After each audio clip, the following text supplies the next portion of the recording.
Hello மக்களே, மே 9ஆம் தேதியோட சலங்கையோட promo review part 2 தான் பார்க்க போகிறோம். பார்ட் 1 பார்க்கலான்னா பார்த்துட்டு வாங்க. உங்களுக்கு என்னோட ரிவ்யூ பிடிச்சிருந்தா சீரியல் குட்டி இருவை மறக்காமல் சப்ஸ்கிரைப் பண்ணிக்கோங்க. இதில் சாரதாவும் பூமியும் பேசிகிட்டு இருக்கிறாங்க. பூமி வந்து எங்கேயும் அழுகுறாங்க.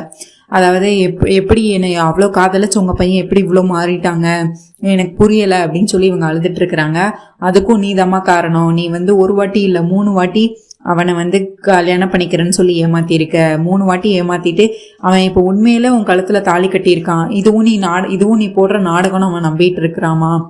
இதை வந்து இது அவனை சொல்லி தப்பில்ல அப்படின்றான். அப்ப நான் பண்ணது நான் ஒரு காரணத்துக்காக தான் பண்ணேன்னு உங்களுக்கு தெரியாதாத்த அப்படின்னு சொல்லி இவங்க திரும்பியும் பூமி வந்து விலைக்கு சொல்லிட்டு இருக்காங்க.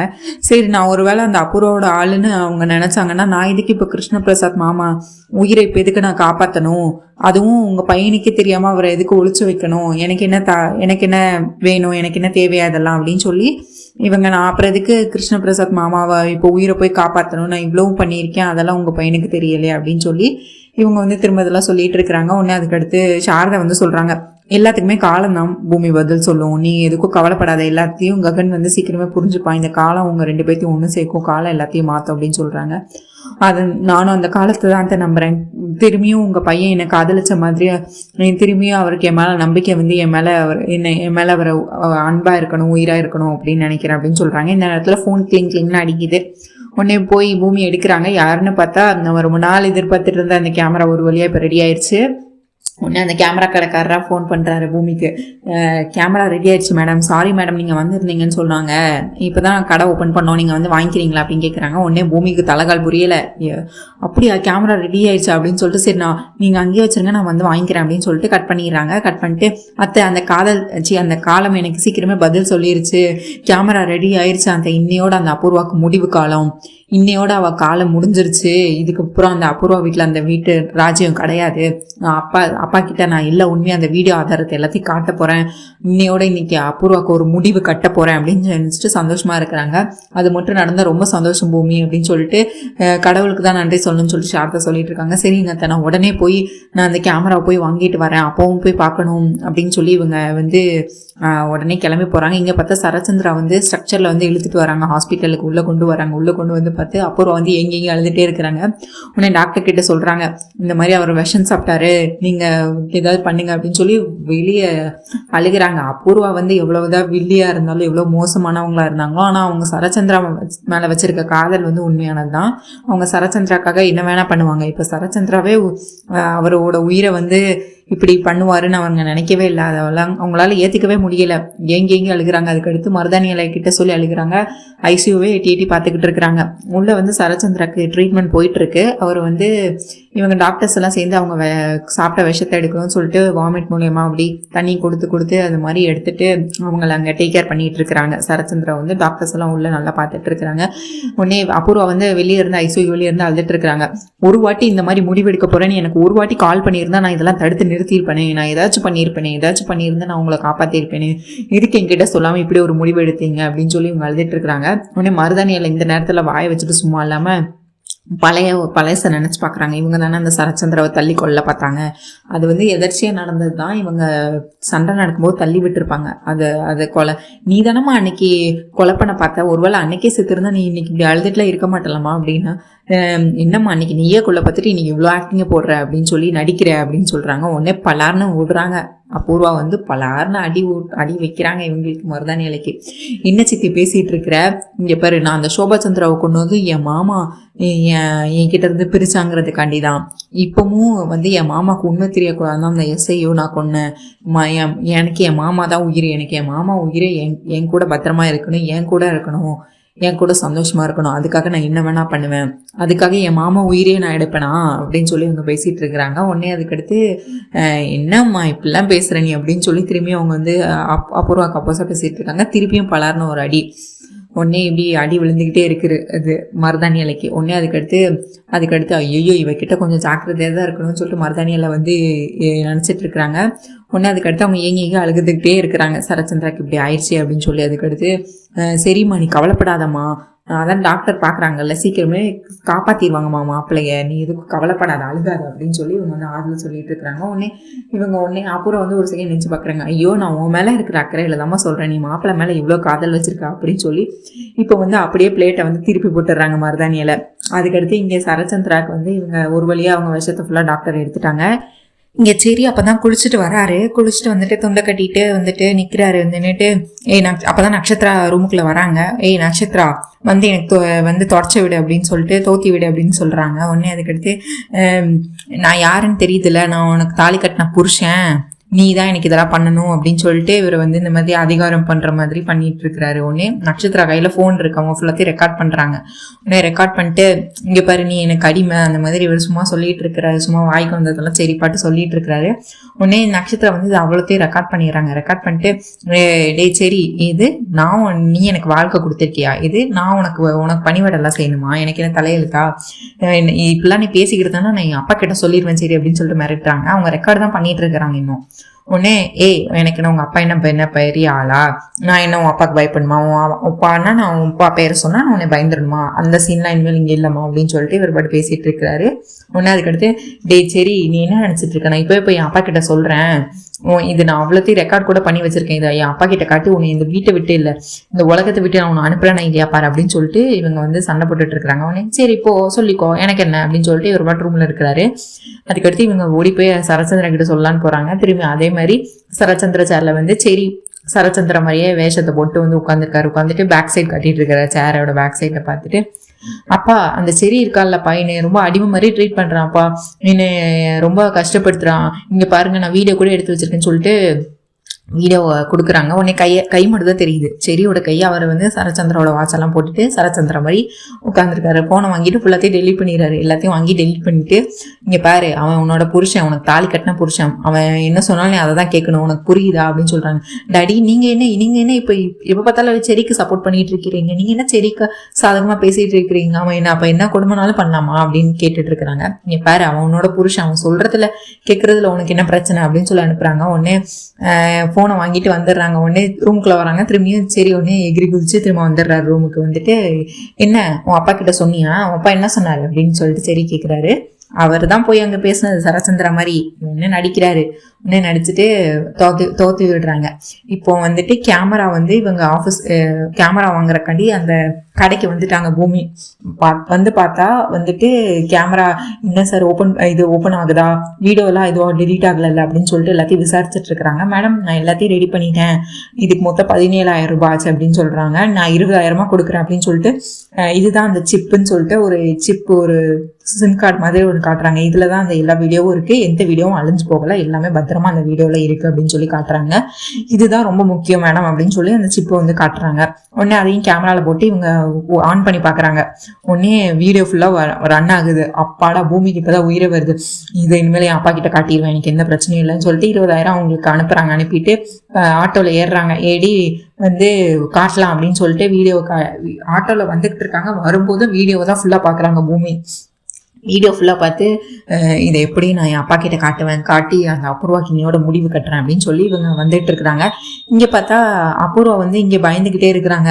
இங்கே அவர் இன்னும் கண் முழிக்கவே இல்லை. உள்ள வந்து ட்ரீட்மெண்ட் போய்கிட்டே இருக்கு, அதுக்கு ஒரு எண்டே இல்லையா சார் அப்படிங்கிற மாதிரி ட்ரீட்மெண்ட் வந்து போய்கிட்டே இருக்கு. யாரும் வந்து வெளியே நர்ஸ் எல்லாம் வராங்க, ஒருத்தர் ஒன்றும் சொல்ல மாட்டாங்க. மருதாணியில வந்து நீ எதுக்கும் பயப்படாதமான்னு சொல்லி ஆறுதல் சொல்லிக்கிட்டு இருக்கு. அதுக்கடுத்து நர்ஸ் வராங்க. அந்த மருதாணியில கேட்குது மாப்பிள்ளைக்கு என்னாச்சு என்ன பண்றாங்க அப்படின்னு சொல்லிட்டு. அதான் ட்ரீட்மெண்ட் போயிட்டு இருக்குல்ல மேடம், எல்லாம் ட்ரீட்மெண்ட் முடிஞ்சதான் சொல்ல முடியும்னு சொல்லிட்டு போயிடுறாங்க. செத்துருவாரோ உயிரோட இருப்பார் அப்படின்னு கேட்டுட்டு இருக்காங்க. சித்தி அப்படின்னு சொல்லி அப்புறம் வந்து திருப்பியும் வந்து இவங்களை திட்டுறாங்க. மருதாணியில பிடிச்சி திட்டிட்டு இருக்கிறாங்க.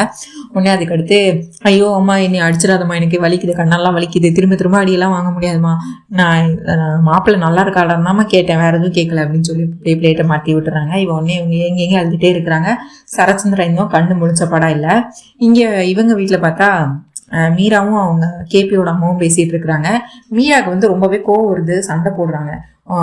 உங்களுக்கும் தெரியும் தானே அத்தை. அப்போ நீங்கள் நான் மட்டும் உங்கள் மருமக மட்டும் தாலே குங்குமம் எல்லாம் வச்சு சந்தோஷமா புது சேலெல்லாம் கட்டிட்டு நிம்மதியாக இருக்கணும். நான் மட்டும் இந்த மாதிரி என்கிட்ட இருந்து பிரிக்கணும், அதுக்காக தான் இந்த மாதிரி இறந்துட்டாங்கன்னு ஒரு பிரச்சனையை கிரியேட் பண்ணி அந்த சாரதாவோட சேர்த்து வைக்கிறதுக்கு தான் எல்லாம் பண்ணிட்டு இருக்காங்களா? இது உங்களுக்கும் தெரியுமா அத்தை? உங்களுக்கும் தெரிஞ்சதெல்லாம் நடக்குதா, தெரியாம இதெல்லாம் நடக்குதா, அப்படி இப்படின்னு சொல்லி அவங்க அம்மா கிட்ட சண்டை போட்டுட்டு இருக்கிறாங்க. மற்ற நேரத்தில் மட்டும் உங்க மருமகன்னு சொல்லுவீங்க. அப்போ வந்து அவ என்ன பண்ணியிருக்கணும், அவளுக்கு கேபி உயிரோட இருக்குது தெரிஞ்சா என்கிட்ட மட்டுமாச்சும் சொல்லியிருக்கணும்ல. நான் யாருக்கிட்ட சொல்ல போறேன்? அப்போ என்கிட்டயும் எனக்கும் தெரியக்கூடாது. கேபி அவளே அடையணும், அவளே வச்சுக்கணும், காலை ஃபுல்லா அவங்க வீட்டிலே இருக்கணும். அதனால தானே அவள் வந்து மறைச்சிருக்கா, கேபியை மறைச்சு வச்சு அவங்க கூட நிம்மதியா இருக்கணும். நான் மட்டும் இங்கே கேபியை நினைச்சு அழுதுட்டு இருக்கணும். இதுதானே அவளோட எண்ணம், இதுதானே அவளுக்கு வேணும் அப்படின்னு நினைச்சு இவங்க வந்து மீரா வந்து கேபியோட அம்மா கிட்ட சண்டை போட்டுட்டு இருக்காங்க. மீரா, எனக்கு எதுவும் தெரியாது மீரா, நீ என்னை நம்பு. நான் அன்னைக்கு சாரதா மேல நான் அன்னைக்கு கோவம் தானே பட்டுட்டு இருந்தேன், நீயும் பார்க்க தானே செஞ்ச அப்படின்னு சொல்றாங்க. இந்த நேரத்துல சரி வராரு. அம்மா உங்களுக்கு என்னம்மா பிரச்சனை? இந்த வந்துட்டான் அடுத்து அந்த ககன் குடும்பத்துக்கு வந்து வக்காலத்தை வாங்குறதுக்கு அடுத்து வந்துட்டான். இப்போ அப்போ அவங்க பண்ணதெல்லாம் சரின்னு சொல்றியா? எப்போ பார்த்தாலும் முதல்ல வந்து மாமியாரை வந்து வசியம் பண்ணி வச்சான். இப்போ வந்து என் பசங்க 3 பேரும் வந்து ககன் அந்த பெரியமான்னு அந்த குடும்பத்து மேலதான் உயிரா இருக்கிறாங்க. எனக்குன்னு இந்த வீட்டுல யார் இருக்கா? என் சொல்லு கேட்க யாராவது இருக்காங்களா? நான் பெத்த பிள்ளைங்களும் அவளுக்கு அந்த சாரதாக்கு தான் இது பண்ணிட்டு இருக்காங்க. அவள் என்னதான் மாயம் பண்ணி வச்சிருக்காளுன்னு சொல்லி சரி முன்னாடியே வந்து சாரதாவை பிடிச்சி கிளிக்கிறாங்க. உடனே சரி வந்து மனசு கேட்காம, நீ பாருமா பெரியமா எது பண்ணாலும் அதுல ஏதாவது காரணம் இருக்கும். அந்த எஸ்ஐ சூர்யா அன்னைக்கு அப்பாவை நான் கூட்டிட்டு வரும்போது கூட திரும்பியும் அவளை கொல்றதுக்காக முயற்சி பண்ண அந்த நேரத்துல கூட ககன் தான் காப்பாத்தினாங்க. அத மாதிரி சாரதா பெரியமா அன்னைக்கு கேபிஎம் அப்பா உயிரை காப்பாத்துறதுக்காண்டி தான் அவரை மறைச்சு வச்சிருந்தாரு. அவருக்கும் பெரியமாக்கு ஒன்றும் அவங்க கூட வாழணும்லாம் அவசியம் இல்லை. முதல்ல அவங்கதான் முறைப்படி தாலி கட்டினவங்க. அவங்க மட்டும் கல்யாணம் ஆகி உங்களுக்கு கல்யாணம் ஆனோன்னா போலீஸ் ஸ்டேஷன் மட்டும் கேஸ் கொடுத்துருந்தாங்கன்னா இந்நேரத்துக்கு நீங்க 2 பேரும் வாழ்ந்திருக்கவே முடியாது, உங்க வாழ்க்கையே செல்லாதுன்னு சொல்லியிருப்பாங்க கோர்ட்டு. நீங்க அது தெரியாம நீங்க அண்ணா மேலே எப்போ பார்த்தாலும் அண்ணா மேலேயும் பெரியமா மேலேயும் கோவப்பட்டுட்டே இருக்காங்க. அவங்க நினைச்சா கேபி அப்பாவை எப்போ கூட்டு போயிருக்க முடியும். ஆனா அப்படி எதுவுமே பண்ணல. அவங்க வந்து நீங்க வாழட்டும், நீங்க சந்தோஷமா இருக்கட்டும்ங்கிறதுக்காக அவங்களோட காதலை அவங்களோட அன்பை எல்லாத்தையும் விட்டு கொடுத்துருக்காங்க. ஆனா அது தெரியாம நீங்க எப்ப பார்த்தாலும் பெரியம்மாவை திட்டிகிட்டே இருக்கீங்க, கோவப்பட்டுட்டே இருக்கிறீங்க. அன்னைக்கு எஸ்ஐ சூர்யா திருப்பியும் கொண்டிருப்பான். அண்ணன் மட்டும் இல்லைன்னா அன்னைக்கு கொண்டிருப்பான். அது தெரியுமா? நமக்கு பிரச்சனை வர நேரத்துல எல்லாம் பெரியமாவும் அப்பா உயிரை காப்பாத்துறது பெரியமாவும் ககனா தான். அது தெரியாம நீங்க எப்ப பார்த்தாலும் அவங்க மேலே சண்டை போட்டு கோவப்பட்டுட்டு இருக்கிறீங்கன்னு சொல்லி சரி வந்து இந்த மாதிரி பேசிட்டு இருக்கிறாரு. உடனே மீரா வந்து என்ன பண்றாங்க, அப்படியா உன் அப்பா உயிரை காப்பாத்தினது அன்னைக்கு ககனா, அன்னைக்கு எஸ்ஐ சூர்யா வந்து கொல்ல பார்த்தானா, என்ன நடந்துச்சு உண்மையா சொல்லு, அப்போ உண்மையாவே வா அப்படின்னு சொல்லி இந்த மாதிரி கேட்குறாங்க. ஆமாம்மா அப்படின்னு சொல்றாங்க. உடனே சரி வந்து ஆமாம்மா அன்னைக்கு அண்ணன் தான் வந்து காப்பாத்தினான் அப்படின்னு சொல்லும்போது இவங்க என்ன சொல்றாங்க, சரி நான் அப்போ ககனை பார்த்து நேரடியாக பார்த்து நான் அவங்ககிட்ட நன்றி சொல்லணும். என்னோட தாலி குங்குமம் இந்நேரத்துக்கு எனக்கு இருக்கு, எனக்கு கிடைச்சிருக்கு, உன் அப்பா உயிரை காப்பாற்றிருக்காங்கன்னா இது எவ்வளோ பெரிய விஷயம். அதுக்கு நான் நேரில் பார்த்து கூட ஒரு நன்றி சொல்லனா நான்லாம் என்ன மனுஷி, நான் கண்டிப்பாக நேரில் ககனை பார்த்து நன்றி சொல்லணும் அப்படின்னு சொல்கிறாங்க. உடனே இவன் வந்து சரி வந்து நினைக்கிறான், சார் அம்மாக்குள்ளே இப்படி ஒரு மனசு மாற்றமா, அதுக்குள்ளே அம்மா இவ்வளோ மாறிட்டாங்களா, அம்மா வந்து இப்போ வந்து பெரியமாவையும் அண்ணனையும் புரிஞ்சுக்கிட்டா அதுவே போதும், சரி வாங்க நான் ஆஃபீஸ் கூட்டு போகிறேன், அண்ணா ஆஃபீஸ் கூட்டு போகிறேன் அப்படின்னு சொல்லிட்டு கூட்டிட்டு போறாங்க. அங்க பார்த்தா அண்ணா இவன் ககன் ஆஃபீஸ் பண்ணிட்டாங்க. ககன் வந்து வேலை பார்த்துட்டு இருக்கான். இவங்க என்ன பண்ணிட்டாங்க, அந்த ஒர்க்கர்ஸ் எல்லாம் வெளியே வேலை பார்த்துட்டு இருப்பாங்கல்ல, அங்கேயே வந்துட்டு நிப்பாட்டிட்டு எனக்கு உள்ள வர்றது ரொம்ப கில்ட்டியா இருக்குடா, சரி நான் இது வரைக்கும் அவனை எவ்வளோ அசிங்கப்படுத்திருக்கேன், எவ்வளோ கேவலப்படுத்திருக்கேன், அவனை எவ்வளோ தப்பா பேசியிருக்கேன், அவனை சபிச்சிருக்கேன், என்னெல்லாமோ பண்ணியிருக்கேன். இப்போ நான் எந்த மூஞ்ச வச்சுட்டுடா நான் ஆஃபீஸ்க்குள்ளே வர்றது, அதாவது அவன் கேபின்குள்ளே வர்றது, அவன் நீ சொன்ன அவன் கேட்பான்ல, அவனை நீ இங்கே கூட்டிகிட்டு வரியா அப்படின்னு சொல்கிறாங்க. அதாவது நீ இங்கே கூட்டிட்டு வா, நான் இங்கே நிற்கிறேன் அப்படின்னு சொல்கிறாங்க. ஏம்மா ஆஃபீஸ் வர வந்துட்டீங்க, என்ன கேபினுக்கு வர மாட்டீங்களா, வாங்கம்மா அப்படின்னு சரி கூப்பிட்றான். இல்லை நீ சொன்னா ககன் கேட்பான்ல, அவனை இங்கே வர சொல்லி எனக்கு வாங்க வர்றதுக்கு சங்கட்டமாக இருக்குது அப்படின்னு சொல்கிறாங்க. உடனே அண்ணா அப்படின்னு சொல்லிட்டு அவர் அங்கே பரபரப்பாக வேலை பார்த்துட்டு இருக்காரு லேப்டாப்பில் ககன். உடனே அண்ணா உங்களுக்கு ஒரு சர்ப்ரைஸ் அப்படின்னா, என்னடா சரி வந்திருக்க ஆஃபீஸ்க்கு என்ன விஷயம் அப்படின்னு சொல்லி கேட்டுட்டு இருக்கான். உடனே உங்களுக்கு ஒரு சர்ப்ரைஸ். எனக்கா சர்ப்ரைஸ் என்னது அப்படின்னு சொல்லிட்டு இப்படி திரும்புறாங்க. பார்த்தா மீரா நிற்கிறாங்க. உடனே அதுக்கடுத்து ககனுக்கு பார்த்தா ரொம்ப சந்தோஷமா இருக்கு. சித்தி வந்து தன்னோட ஆஃபீஸ்க்காக வந்திருக்காங்க, தன்னோட ஆஃபீஸில் தன்னை பார்க்கறதுக்காக வந்திருக்காங்க.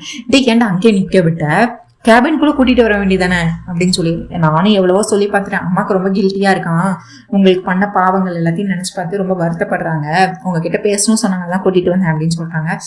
ககன் நீ தான் வந்து என் புருஷன் உயிரை காப்பாத்துங்க அப்படின்னு சொல்லிட்டு முதல்ல வந்து நல்லவங்க மாதிரி பேசிகிட்டு இருக்கிறாங்க. ஆனால் மீரா வந்து இவங்கிட்ட வந்து தேங்க்ஸ் சொல்றதுக்காக ஒன்றும் வரல, அவனை எல்லாரும் முன்னாடி அசிங்கப்படுத்தணும், அவனை அசிங்கப்படுத்தி அவமானப்படுத்தணுங்கிறதுக்காக தான் வந்திருக்காங்க மீரா.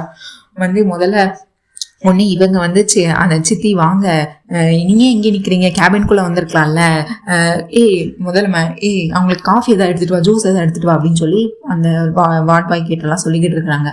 ககன் ஒன்று, ஏன் சித்தி இங்கே நின்றுட்டீங்க? இல்லை ககன், நீ தான் இன்னைக்கு புருஷன் உயிரை காப்பாற்றினு நான் கேள்விப்பட்டேன், அதுக்காக உனக்கு நன்றி சொல்லலாம் தான் வந்தேன் அப்படி இப்படின்னு பேசிட்டு இருக்கிறாங்க. அதுக்கடுத்து கடைசியில் பார்த்தா என்ன நீயும் அம்மாவும் சேர்ந்து வளைச்சு போட்டு ஏன் கஞ்சாடையில் வந்து அவங்க அப்பா இறந்துட்டாங்கன்னு சொல்லி அதுக்கடுத்து நீங்கள் வந்து கோர்ட்டு வச்சு சந்தோஷமாக வாழலான்னு நினைக்கிறீங்களா? எதுக்கு உங்களுக்கு இந்த புத்தி? உங்களுக்கு எப்போவுமே நீங்கள் திருந்தவே மாட்டீங்களா? அப்படி இப்படின்னு சொல்லி அங்கே அத்தனை மெம்பர்ஸ் வேலை பார்த்துட்டு இருக்கிறாங்க. அவ்வளோ பேர் முன்னாடியும் சாரதாவை தப்பா பேசி, ககனை தப்பா பேசி, உங்க குடும்பமே இப்படிதானா, ஏமாத்தி தான் பழப்பீங்களா, நீங்க உங்களுக்கு பொய் சொல்லி தான் வாழ்வீங்களா, உண்மையை பேசி உங்களுக்கு பழக்கம் இல்லையா, அப்படி இப்படின்னு சொல்லி ககனை ரொம்ப அசிங்கப்படுத்துறாங்க. ககன் வந்து காலை பிடிச்ச சித்தி, நான் உண்மையா சொல்றேன், அவர் உயிரோட இருந்த விஷயம் எனக்கு இப்ப வர தெரியாது. ஆமா, உயிரோட இருக்கிற விஷயம் தெரியாம தான் நீ அவருக்காக பிண்ட பூஜை ஏற்பாடு வர பண்ணியிருக்க. பிண்ட பூஜை ஏற்பாடு உயிரோட இருக்கிறவங்களுக்கு யாராவது பிண்ட பூஜை பண்ணுவாங்களா? அவ்வளோ தைரியம் இருந்தா நீ என்கிட்டே வந்து ககன் கையால தான் பண்ணணும்னு உன் அப்பாவை விட்டு சொல்லியிருக்க. அவ்வளோ நடிப்பு. அப்போ எங்க குடும்பம்லாம் ஒரு குடும்பமே இல்லை. எப்போ பார்த்தாலும் அவருக்கும் அந்த சாரதா என்னதான் மாயக்காரி போட்டிருக்காளோ, என்னதான் சொக்க பொடி போட்டிருக்காளோன்னு சொல்லி அந்த சாரதாவை எல்லாரும் முன்னாடியும் அசிங்கப்படுத்துறாங்க. கேபி வளைச்சு போடுறதுக்கு இன்னும் என்னெல்லாம் பண்ணுவீங்க? அன்னைக்கு நான் மட்டும் தாலி குங்குமம் இல்லாம வந்து அழுதுட்டு கேபியை நினைச்சு வருந்திக்கிட்டு இருக்கணும். ஆனா உங்க அம்மா மட்டும் எல்லா உண்மையும் தெரிஞ்சு என்கிட்ட சொல்ல மாட்டா, அப்படியே கேபியை வந்து இழுத்துட்டு போலான்னு நினைப்பா. இதெல்லாம் சரியாச்சு, உன்னை பார்க்கவே எனக்கு பிடிக்கல அப்படி இப்படின்னு பேசுவாங்க. உடனே சரி வந்து இந்த மாதிரி பேசிட்டு இருக்கல ஸ்டார்டிங்ல வந்து, அம்மா நீங்க என்கிட்ட சாரி சொல்ல தானே சொன்னீங்க, இங்க எதுக்கு வந்து இங்க வந்து என்ன பண்ணிட்டு இருக்கீங்க? அண்ணா எனக்கு தெரியாதுண்ணா, எனக்கு இதுக்கு எந்த சம்மந்தமும் இல்லைண்ணா, அம்மா வாங்க வாங்க வெளியே வாங்க அப்படின்னு சொல்லி இழுத்துட்டு வரான். அண்ணா மன்னிச்சிடலாம் அப்படின்னு சொல்லிட்டு அதுக்கடுத்து வெளியே வந்து, அம்மா என்கிட்ட நீங்க தேங்க்ஸ் சொல்ல போறேன்னு தானே சொன்னீங்க, இங்க வந்து என்ன பண்ணிட்டு இருக்கீங்க? ஆமா, உன்னையும் அந்த சாரதா வந்து மயக்கி தானே வச்சிருக்கா, ஏதோ மாயப்பொடி போட்டு எனக்கு அந்த கேபியும் வந்து அவ பக்கம் இழுத்துக்கிட்டா. இப்ப என் பிள்ளைங்களும் எனக்கு சாதகமா இல்லை, எல்லாரும் அந்த சாதகமா இருக்குன்னு சொல்லி திட்டிட்டு இருக்காரு. உனக்கெல்லாம் நீ தான் என்ன சொன்னாலும் நீ திருந்த மாட்டேன், வண்டியில ஏறு, நான் வீட்டுல விடுறேன் அப்படின்னு சொல்லி திரும்ப வீட்டில் விடுறதுக்காக வந்துட்டு இருக்கிறாங்க.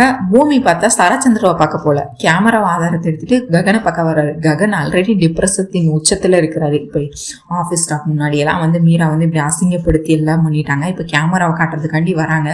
உடனே நீங்க யாரு? உடனே அங்கே புதுசாக வேலைக்கு சேர்ந்துருப்போம் போல, யாரு நீங்க, என்ன இந்த ஆஃபீஸ்க்கு எதுக்கு வந்திருக்கீங்க அப்படின்னு சொல்லிட்டு, நான் யாரும் உனக்கு தெரியாதா அப்படின்னு சொல்லி அதுக்கடுத்து மேனேஜர் வந்து, அது ககன் சார் ஒய்ஃப் தான், நீ போடா அப்படின்றாங்க. சாரி மேடம் அப்படின்னு சொல்றாங்க. உடனே அதுக்கடுத்து அது அப்படின்னு சொல்லிட்டு, மாமா சின்ன வயசுல கேபிஎம் அம்மாவை எதுக்கு உங்களை விட்டுட்டு போனாங்கன்னு தெரியுமா? இந்த கேமராக்கு தான் அதுக்கு எல்லாத்துக்கும் பதில் இருக்கு அந்த மாதிரி சொல்லிட்டு இருக்காங்க. ஆல்ரெடி மீரா இவ்வளவு நேரம் அந்த விஷயத்த சொல்லிதான் குத்தி காட்டியிருக்காங்க. இப்பதான் கஷ்டப்பட்டு அந்த கேமராவை ரெடி பண்ணியிருக்காங்க. இப்ப பார்த்தா ககன் கிட்ட வந்து இவங்க இந்த கேமராக்கு தான் அதுக்கான விடை எல்லாம் இருக்கு அப்படிங்கிற மாதிரி சொல்றாங்க. இதுக்கு அடுத்து என்ன நடக்க போகுதுங்கிறத நாளைக்கு நம்ம வீடியோல கண்டிப்பா பார்க்கலாம். ஸோ மறக்காம நீங்கள் சீரியல் குட்டீர்வை சப்ஸ்கிரைப் பண்ணிக்கோங்க, லைக் பண்ணுங்க, ஷேர் பண்ணுங்க, சப்ஸ்கிரைப் பண்ண மறக்காதீங்க. அப்படியே அந்த ஹை பட்டனையும் முடிச்சா தட்டி விடுங்க.